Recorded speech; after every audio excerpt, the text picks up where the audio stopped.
11:23 a.m. on September 19, 1944, Private First Class Walter Kowalski crouched inside his M4 Sherman tank near Aéroport, France, with 3 German Panzer IVs closing from 800 yards. His hands trembled. The loader before him had been killed 2 days prior when a Panzer shell penetrated their turret. Walter was a replacement, a mechanic by trade. He had loaded exactly 4 practice rounds in his entire life before this instant. The gunner beside him was yelling something about traverse speed. The commander above was barking out coordinates. The driver was backing into a hedgerow, and Walter was expected to load the 75mm shell into the breech quickly. He snatched the first round from the ready rack, 38 pounds of high explosive. His palms were slick with sweat and oil. The correct method had been drilled into every loader at Fort Knox. Hold the shell nose forward, line up the brass base with the breech, slam it in, step aside. The sequence took 4 seconds if proficient, 5 if anxious. Walter had observed other loaders work. They always faced the breech directly, but Walter was left-handed, and the cramped Sherman turret complicated matters. When he turned to face the breech properly, his left elbow smashed into the gunner's shoulder. The gunner shoved him back.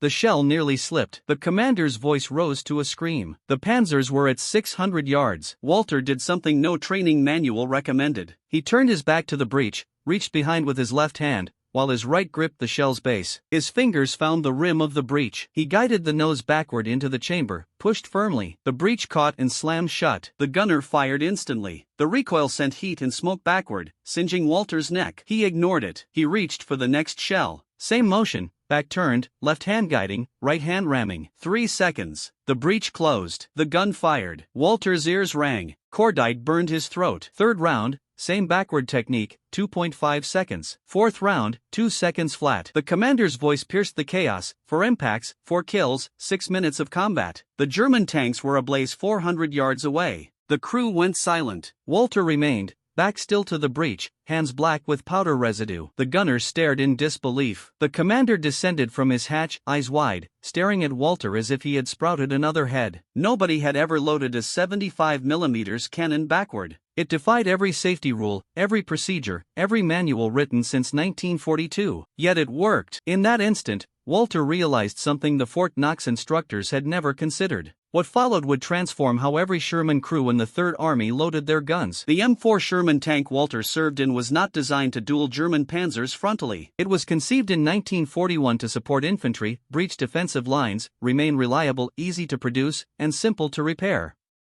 Between 1942 and 1945, the U.S. Army built 49,000 Shermans. They were capable tanks, but not designed for head-to-head combat with Panzers. The issue was the gun.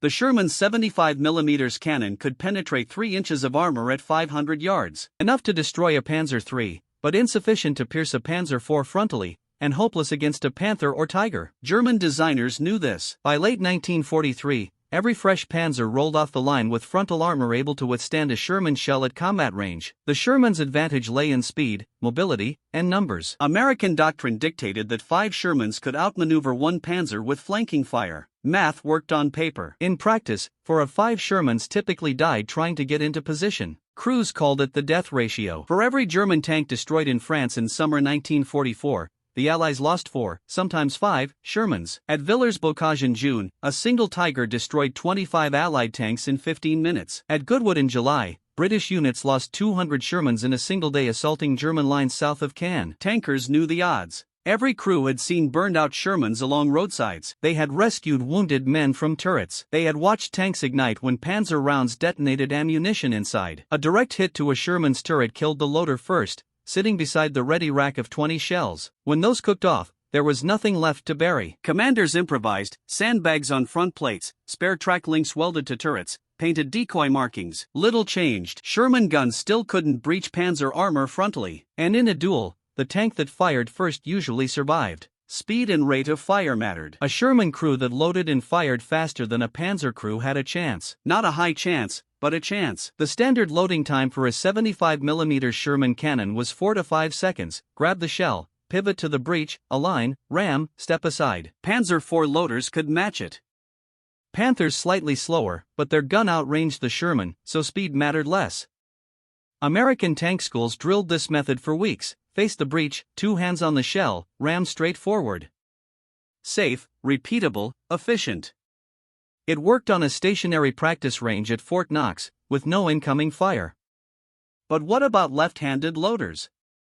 Walter Kowalski was one of 3,000 left-handed loaders in the Third Army. Nobody tracked it officially. At Fort Knox, one method ruled: face the breech, grip with both hands, ram forward. Left-handers learned to fire right-handed. On a practice tank, fine. In combat, lethal. The Sherman turret's interior spanned 7 feet at its widest. The loader stood right of the gun, the gunner left, commander above and behind. The gun recoiled 18 inches. Turret traverse shifted everything. Space was tight. Every motion mattered. A right-handed loader aligned naturally. Left-handed? Pivoting swung the stronger left elbow into the gunner, traverse wheel, or radio mount every time. Result: slower loading. Left-handers averaged 5 to 6 seconds instead of 4. Acceptable in training. Deadly in combat. In mid-September 1944 at Aracourt, the 4th Armored Division lost 18 Shermans in 2 days, most destroyed before a third shot. After-action reports noted loaders killed struggling with breeches. One commander reported a left-handed loader fumbled a shell. The delay cost 8 seconds. A Panzer round hit the turret. The loader died instantly. The gunner lost both legs. The problem went deeper than just left-handed loaders. Even right-handed loaders struggled with the standard method when the tank was moving. Shermans had no stabilization system for the gun. When the tank rolled over rough ground, the turret shook, the breech moved. Loaders had to time their movements to match the gun's motion. Trying to ram a 38-pound shell into a moving breech while standing in a shaking turret while someone was shooting at you required perfect coordination. Most loaders solved this by gripping the breech rim with one hand to steady themselves while loading with the other. That worked, but it meant using only one hand to control the shell, and a 75mm round weighted 38 pounds. One-handed loading was slow, dangerous. The shell sometimes slipped. When a loader dropped a shell in combat, it took 10 to 15 seconds to recover. By then, the Panzer had already fired. Tank commanders knew this. They watched their loaders struggle. They watched good men die because loading took too long. Some commanders tried to help by calling out coordinates earlier. Some tried to position their tanks so the loader had more time, but there was no official solution. The training manual said to face the breech and ram the shell forward. That was the method. Changing it was against regulations. What nobody realized was that the solution had been there all along. It just required breaking every rule in the manual. Walter Kowalski discovered his backward loading method by accident and by desperation. On September 17, 1944, 2 days before the fight that would make him famous, Walter's tank was hit during a skirmish near Ratch. The Panzer round struck their front glacis at an angle and deflected upward. It didn't penetrate, but the impact threw Walter against the turret wall. He hit his right shoulder hard enough to dislocate it. The battalion medic popped the shoulder back into place and told Walter he was done. Finished. A loader with a damaged right arm was useless. The standard loading method required both arms working in coordination. Walter couldn't lift 38 pounds with his right arm. He could barely move it. But 4th Armored Division was 12 tanks short of full strength. The regiment had lost 36 loaders in the past week. There were no replacements available. The tank commander, Sergeant Raymond Miller, made a choice. He told Walter to stay. They would figure something out. The next morning, September 18th, they took fire from German positions east of Aracourt. 3 Panzer IVs appeared. Through the morning fog at 900 yards, Sergeant Miller ordered the gunner to engage. Walter reached for the first shell with his left hand. His right arm hung useless at his side. He tried the standard method, faced the breech, attempted to lift the shell with both hands. His right shoulder screamed. The shell tilted, started to slip. The gunner was yelling at him to hurry. The Panzers were closing. 800 yards now. Walter made a decision born from pure panic. He turned his back to the breech, reached behind himself with his left hand, felt for the breech opening like a blind man searching for a door handle. His fingers touched the hot metal rim. He guided the shell nose backward into the chamber, used his left arm to ram it home. The motion felt wrong, backward, dangerous. The breech mechanism caught the shell and slammed shut. The gunner fired. The recoil blast hit Walter's back. The heat seared through his uniform. He smelled burned fabric and skin, but the shell was loaded. 3.5 seconds. He grabbed the next round. Same motion. Back turned, left hand guiding, left arm ramming. 3 seconds. The gun fired again. The Panzers were returning fire now. Shells were screaming past their turret. Walter didn't stop. Fourth shell, fifth shell. His left arm was burning from the effort. The muscles felt like they were tearing, but he kept loading. The engagement lasted 4 minutes. They fired 9 rounds, hit 2 Panzers. The third retreated behind a tree. When the shooting stopped, Walter's back was covered in powder burns. His left arm was shaking from exhaustion. His right arm still hung useless. Sergeant Miller climbed down from his position and stared at Walter. The gunner was staring, too. Nobody spoke for a long moment. Then the sergeant asked a simple question. How fast was that? Walter didn't know. He hadn't been counting. The gunner had been. He said Walter was loading in 3 seconds, sometimes less. That was faster than their previous loader, faster than anyone in their platoon, maybe faster than anyone in the battalion. Miller told Walter to keep doing exactly what he had just done, whatever it was. However wrong it looked, it worked, but it violated every safety regulation in the field manual. The backward loading method worked because of 3 things the Army manual had never considered: leverage, space, and natural motion. When a loader faced the breech using the standard method, he had to extend both arms forward to ram the shell home. That meant pushing against 38 pounds of weight with his arms at full extension. Any mechanic knows that pushing something heavy with straight arms gives you the weakest leverage possible. It's like trying to open a stuck door by pushing with your fingertips instead of your shoulder. When Walter turned his back to the breech, he changed the physics completely. Instead of pushing the shell forward with extended arms, he was driving it backward with his arm bent and his body weight behind it. The motion was like throwing a punch backward, short, powerful, efficient. His left arm only had to move 12 instead of 24, and he could use his shoulder and back muscles instead of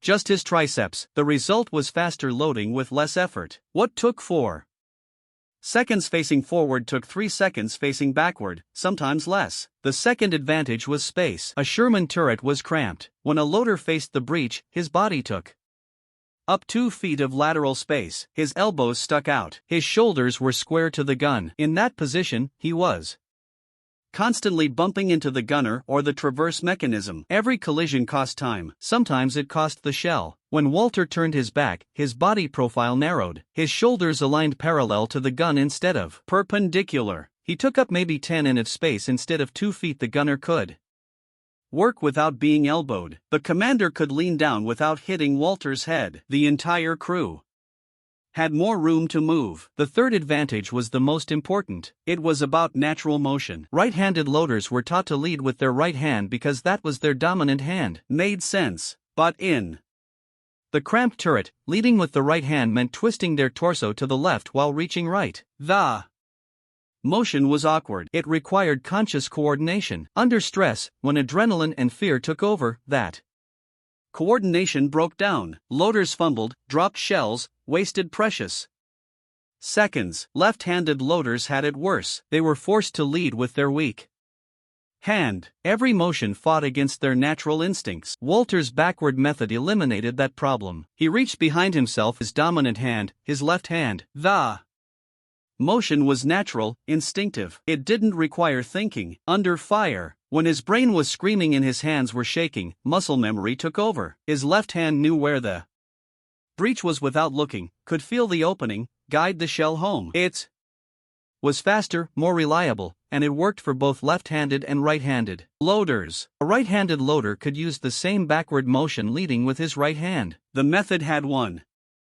problem: it violated every safety rule written for Sherman tank operations, and that meant Walter couldn't teach it to anyone else without facing a court-martial. The official Army regulations for tank gunnery, Technical Manual 9-731A, were explicit about loading procedures. Loaders would face the breech at all times. They would maintain visual contact with the shell during loading. They would use both hands in coordinated motion. They would step clear of the recoil path after loading. Turning your back to a 75mm cannon violated all 4 rules simultaneously. The regulations existed for good reasons. A loader who couldn't see the breech might misalign the shell. A misaligned shell could jam the breech mechanism. A jammed breech in combat meant a dead tank. The manual cited 3 documented cases from North Africa where improper loading techniques had caused catastrophic breech failures. In one case, the explosion killed the entire crew. Sergeant Miller knew the regulations. He also knew that Walter's method worked. After the engagement on September 18, Miller faced a choice: report the violation and lose his best loader, or keep quiet and win fights. He kept quiet. On September 19, the engagement that opened this story, Walter's crew destroyed 4 Panzers in 6 minutes using the backward loading method. Other tank commanders noticed. When your battalion is losing 2 tanks, for every one you kill, you pay attention to any crew that beats those odds. By September 20, 3 other loaders in the battalion were trying Walter's technique. By September 21, it was 8. None of them asked permission. They just started turning their backs to the breach during combat, and they started surviving. The results were impossible to ignore. Tanks using the backward loading method were firing 9 to 10 rounds per engagement. Instead of 6 to 7, they were getting killing shots before the Panzers could respond. Crew survival rates jumped. 4th Armored Division's kill ratio improved from 4 to 1 against them to nearly even, but the method was spreading through whispered conversations and quick demonstrations behind the maintenance sheds. No written instructions, no official training, just loaders teaching each other a technique that could get them court-martialed if anyone with rank noticed. Lieutenant Colonel Croton Abrams noticed. Abrams commanded the 37th Tank Battalion. He was 30 years old and already famous for aggressive tank tactics. He had led the armored column that broke through to Bastion during the Battle of the Bulge. He would later become Chief of Staff of the Army, but in September 1944, he was a battalion commander trying to keep his crews alive. On September 23, Abrams was observing a training exercise when he saw one of his loaders turned his back to the breach. The loader completed the motion in under 3 seconds. Abrams called the exercise to a halt, ordered the crew out of the tank, demanded an explanation. Sergeant Miller stepped forward, told Abrams about Walter, about the backward method, about the results, about the survival rates. Abrams listened without interrupting. When Miller finished, Abrams asked one question: does it work better than the manual? Miller said, yes, sir. 2 seconds faster per round on average. Higher accuracy under fire. Fewer fumbled shells. Better crew coordination. In tight spaces. Abrams was silent for 30 seconds. Every tanker in the exercise area was watching, waiting to see if Miller and Walter would face charges for violating regulations. Then Abrams made a decision that would change how American tank crews fought for the rest of the war. Abrams ordered every loader in his battalion to learn the backward method immediately. He didn't care what the manual said. He cared about kill ratios and crew survival. If turning your back to a 75mm cannon kept his men alive, then that was the new standard. Within 48 hours, the 37th Tank Battalion was training every replacement loader on Walter's technique. Abrams brought Walter in to demonstrate, made him show the motion step by step, had experienced loaders practice until they could match Walter's 3-second time. The training was informal. No written documentation, no official modification to field procedures, just practical instruction that worked. By October 1, 90% of the loaders in 37th Battalion were using the backward method in combat. Their average engagement time dropped from 12 minutes to 8 minutes. Their kill ratio improved to better than 1 to 1. They were losing fewer tanks, destroying more Panzers, coming home alive. Other battalion commanders in 4th Armored Division noticed. They started asking Abrams what he was doing differently. He told them. Some adopted the technique immediately. Others resisted. The manual was the manual. Regulations existed for reasons. Changing field procedures without authorization from higher command was grounds for disciplinary action. But General George Patton commanded 3rd Army, and Patton cared about exactly 2 things: speed and results. When his staff showed him the after-action reports from 4th Armored Division, Patton asked one question: why weren't all his loaders doing this? On October 7, 1944, Patton visited 4th Armored Division headquarters. He watched Walter demonstrate the backward loading method, watched 3 other loaders match the technique, timed them with his own stopwatch: 3 seconds, 2.88 seconds, 2.9 seconds. Patton turned to his chief of staff and gave a direct order. Every tank battalion in 3rd Army would adopt this loading method immediately. Any battalion commander who refused would be relieved. Any officer who court-martialed a loader for using the backward technique would answer to Patton personally. 3rd Army had 11 armored divisions, roughly 4,000 Sherman tanks. Within 2 weeks, the backward loading method was standard practice across the entire Army. Training officers demonstrated it to replacement crews. Veteran loaders taught it to new arrivals. The technique spread from battalion to battalion through official channels. Now, not whispers, not secret demonstrations behind maintenance sheds. Official adoption. The results were measurable. Between October and December 1944, 3rd Army's tank kill ratio improved from 3.2 to 1 against American forces to 1.4 to 1. Sherman crews were destroying German armor faster than the Germans could replace it. Crew survival rates increased by 18%.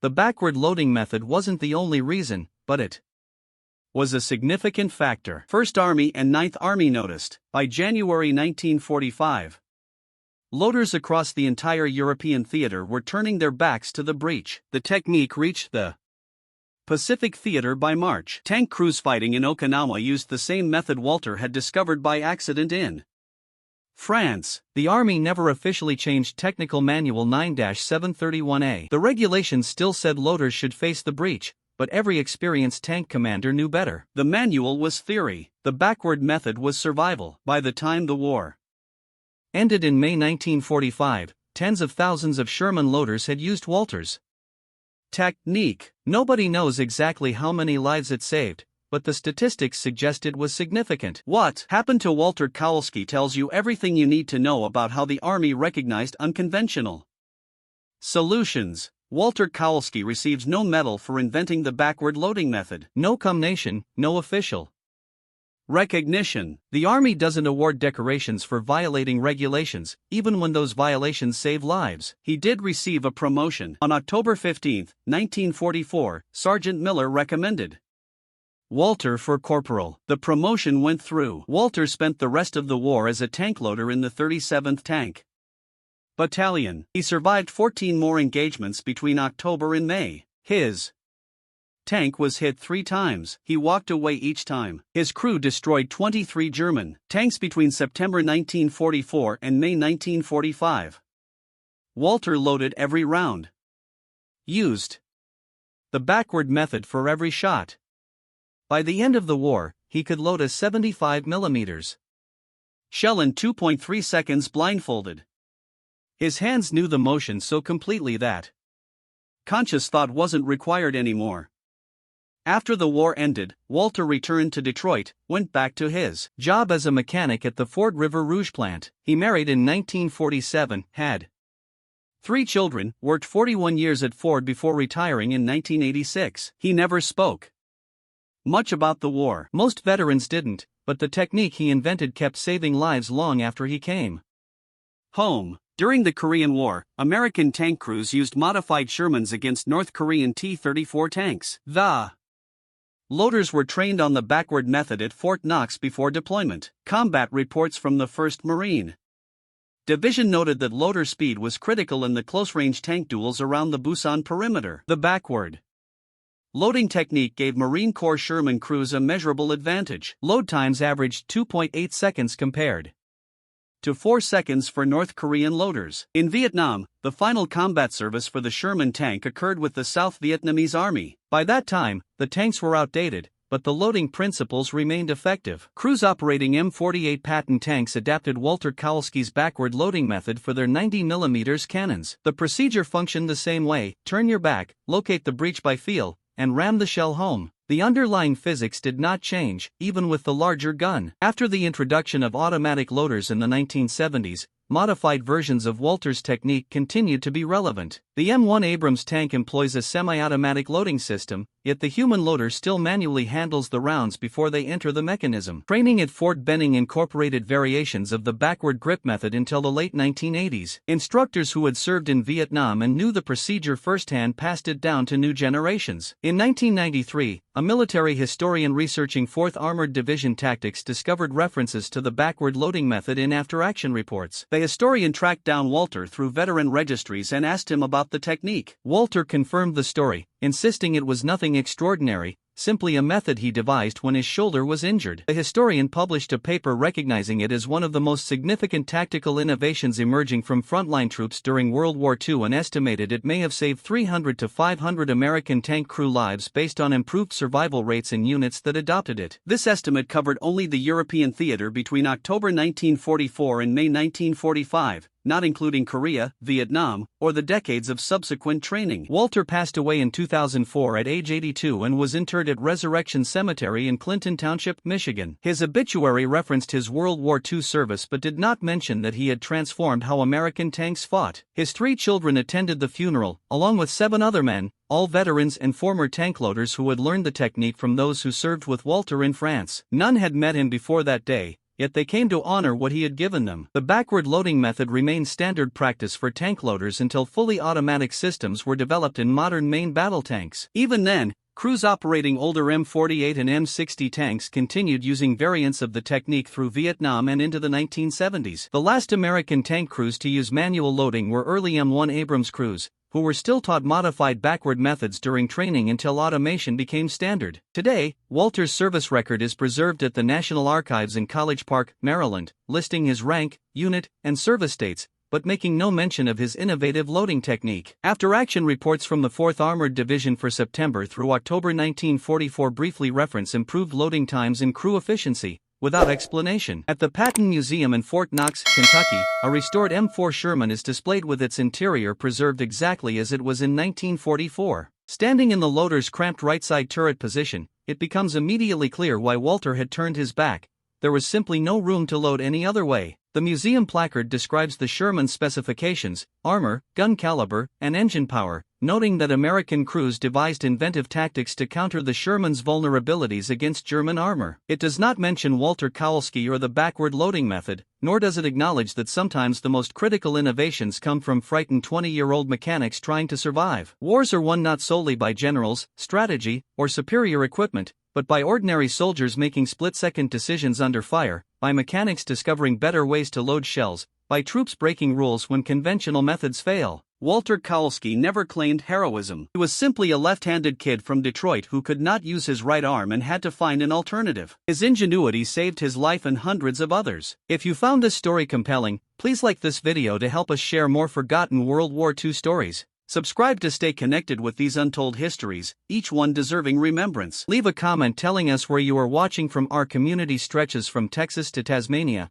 veterans to history enthusiasts. You are part of keeping these extraordinary stories alive, and we thank you for watching and preserving them.